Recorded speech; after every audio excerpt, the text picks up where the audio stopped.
બનાસકાંઠા જિલ્લા મહાકાલ સેનાની બેઠક ડીસા ખાતે યોજાઈ। બેઠકમાં જિલ્લા ટીમ તેમજ તાલુકા ટીમોની રચના કરવામાં આવી હતી।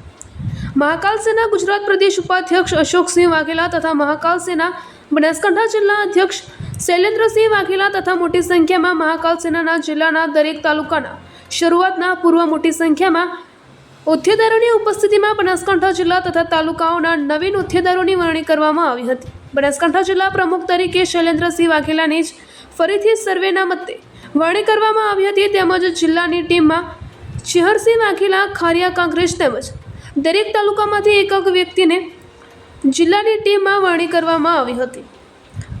પાટણ જિલ્લા પ્રમુખ તરીકે દલપતસિંહ પરમાર વામૈયાને જવાબદારી આપવામાં આવી હતી, જેમાં મહાકાલ સેના બનાસકાંઠા જિલ્લાના તમામ સક્રિય સભ્યશ્રીઓ આ મિટિંગમાં ઉપસ્થિત રહ્યા હતા, જેમાં નવનિયુક્ત જિલ્લાના હોદ્દેદારોના નામ તેમજ તાલુકા વાઇઝ નામોનો જાહેર કરવામાં આવ્યા હતા।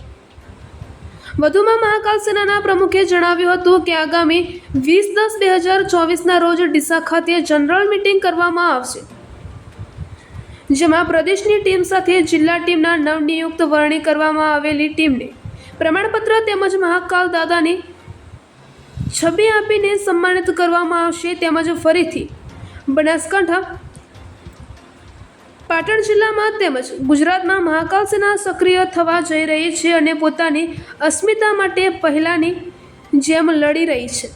અહેવાલ રામજીભાઈ રાયગોર, કાંકરેજ, બનાસકાંઠા।